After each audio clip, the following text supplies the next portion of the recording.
How's it going, guys? Welcome back to today's video. In today's video I'm going to go through 3 trades that I did take over the last week. I took a trade on Euro JPY, CHF JPY and also USD CHF, and I'm going to break them all down in today's video and give you a little bit of context on why I took the trade, where I got in, where I got out, and how you could look to take this trade yourself. So first of all, we will start off on Euro JPY.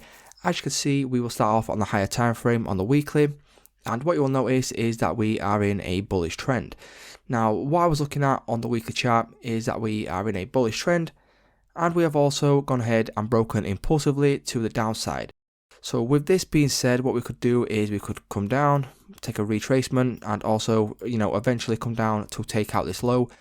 But another scenario which could happen is once we are in a bullish trend on a given currency pair or, whatever asset you do trade, is a lot of the time what you'll notice is that we were coming up in a bullish fashion, right? And in order to break this high, what we will need to do is we will need to take liquidity from somewhere within the range, which could be this low. So once we take liquidity from below this low, price oftentimes does continue to the upside, and this is how the markets will move and how the markets work. If you go back and look at this concept and backtest this, you will see this happening a lot throughout the charts, throughout history. So this is kind of what I was looking at on the weekly chart. So jumping down onto the daily, as we can see, what has happened is that we've had this impulsive leg down, right? And then what did happen right here is that we come down, we put in this low, we had a retracement, we put in this high, we put in another high, and then we come down and try to break below these lows. What happened is we did fail to break below these lows, and then what you will notice a lot of the time happening is once a high or a low does fail to put in a new low and break structure, a lot of the time what will happen is that will come up and then get taken as liquidity in order to fulfill the move and fuel the move to the downside or to the upside if we are in a bullish trend. And also keeping in mind what could happen is that price could come up and take out this weekly high as discussed on the weekly time frame. So with that being said, I jump down onto the 4-hour chart, and what we will notice, and another confluence for me to look to take a trade long and take a trade bullish, is that we've had a structure shift right here. And then once we've seen this structure shift, what has happened is we've been putting in bullish order flow and bullish structure on the 4-hour. And looking at this on the 4-hour, this is currently the leg that we was playing in. So we are between this low and this high. And for me, I jumped down onto the 1-hour chart because on the 1-hour chart, I did think that this was a little bit more clean. So on the 1-hour chart, I will explain to you what I was seeing. And this trade right here was a really nice trade to take. So what we've got right is we've got bullish order flow on the 4-hour, bullish structure on the 4-hour, 1-hour chart. And what we got is we come up, so we broke structure right here, we've come down, we've mitigated this order block. And then again, what we've seen is we've seen a sweep of liquidity, a break of structure, leaving behind this fair value gap. Now, once we leave behind this fair value gap after a sweep of liquidity and a break of structure, what I'm seeing is I'm seeing this low as a protected low. Because what this low has done is it's broken structure above this high. It's achieved its objective by breaking above this high. So what we could look to see now is a low, a high, a higher low, and then a new high, and that's what I was anticipating when taking this trade. So what I did is I entered around this fair value gap, set my order on this with stops below the lows, and then if I just go back up to the daily, I was looking to come in to at least this high and also this high. So once we come up to one of these highs, we could then see a retracement or a total reversal. So if we come up, take a retracement or reversal from here, and also if we come up and take out this high. So dropping down back on to the 1-hour, this is my entry, this is where I did get involved. And then also what I was seeing is I was seeing a level of inducement in terms of this low. So this is a added confluence and an added factor when I'm looking to take a trade. So what we could see is come down, take out this level of inducement, tag us into our trade and continue towards the upside. And that's exactly what did happen. So what you'll notice is that we did come down, we got tagged into our trade, And then from here, if I jump to the 4-hour chart just to play this through a little bit faster, I was targeting around a 2%, which was just below this high, which was my overall target. And then what you will notice is that if we play price forward, eventually what happens is we do come up and we take out this high. We do get a high impact news event, which does come up, sweep this, and then we do see that total reversal now to the downside.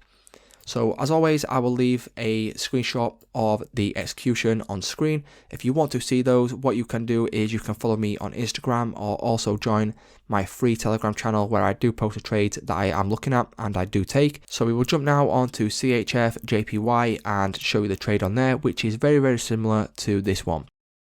So jumping onto this, if we play price back, drop down onto the weekly, this is a little bit different because what you will notice is that we have actually broken structure below and swept below a lot of stats lows. Now, if we just zoom in, what we've got is we've got stats lows below this low. So we've got a low here, we've got a low here, we've got a low here. And also what you will notice is that we again are on this uptrend. So all this could be now is a sweep below this in order to take price higher to take out this high. So with that being said, what we will do now is we will jump on to the daily. And then again, what you will notice is that we've had a break of structure to the downside. And then after a break of structure, we can then anticipate and expect some sort of retracement or a reversal. So as you can see, we've had a nice reaction from these lows. We're now starting to see bullish price action and then dropping down onto the 4-hour. Again, very, very similar to the trade on Euro JPY. What we've seen is we have seen this market structure shift. We are now seeing 4-hour bullish order flow and 1-hour bullish structure. Again, this trade was taken on the 1-hour chart. So if we drop down onto the 1-hour, very, very similar and very, very similar price action. So what we've noticed again is we've got this sweep of liquidity. So we've got a sweep of liquidity, break of structure, fair value gap left behind. And again, this low right here should now be protected if we are going to retrace and then put in a new higher high. So again, what I did is I marked out this fair value gap. Again, this is where I did enter, stop below the lows and targeting around 2%. And then what you will notice is that we do come back to our entry very, very correctively. So we've got this impulse up and then we are retracing to our entry, very corrective, which is also another great sign to look at when we are looking to take a trade. Again, what we've done is we've engineered liquidity above our area of interest in the form of this inducement right here. And then what you'll notice is we do come down eventually and then we do get tagged into our trade. Again, this does, take quite a long time to play out because this is a swing trade. So we'll jump up onto the 4-hour just so it plays out a little bit faster. And then again, what you will notice is that price does continue up and eventually it does hit our take profit for around 2%. So overall, they are the two trades that I did take, two 2% trades, one on Euro JPY and one on CHF JPY. And I also did take a loss on USD CHF. So if we just jump onto USD CHF, I'll just run through quickly through the loss that I did take. Now looking back at this, if I were to review this, and obviously reviewing this in my ASR and reviewing this through my journal, looking back I probably shouldn't have taken this trade, just for the simple fact is that we are stuck sort of in this massive range right here. But what I was seeing on the higher time frame is if we jump up to the weekly, is that we've been coming down now in a bearish fashion. And then what I was looking at is we were playing sort of within this structure leg right here, so this high and this swing low. So if we are anticipating this breakdown, a new lower high to a new lower low, eventually coming down and taking out this low, what I was anticipating is I was anticipating shorts overall on USD CHF to come down and at least take out this low before we saw any sort of retracement or move to the upside. So if we drop down now onto the 4-hour, obviously with the idea that we was looking for lower prices, what we saw is we saw this leg of price on the 4-hour. So what we did is we broke below all these lows, we had a nice impulsive move to the downside. We created this fair value gap right here. We had a sweep of this high and a break of structure, fair value gap, similar sort of setup to what I discussed on the two previous currency pairs. But what happened then is we come up to this fair value gap and we just absolutely smash through this for a minus 1% loss. And as I said before, looking back at this now, it's a higher risk trade and I probably should have taken this one. And if I look at sort of this sort of trade in the future, maybe this is the one, and these are the kind of trades that I will want to sit out of. And what I can do is sort of focus more on the higher probability trades right here, which is showing me true bullish intention with the 4-hour bullish order flow and bullish structure. So they are the trades that I've taken this week. If you want to keep up to date with the trades, as I said earlier in the video, feel free to, follow me on Instagram, join my free Telegram group. I do go ahead and post stuff on there. But that's pretty much it for today's video, guys. If you did like this video, go ahead, leave the video a like, leave any questions in the comments, and without further ado, thank you very much for watching, and I will see you in the next one.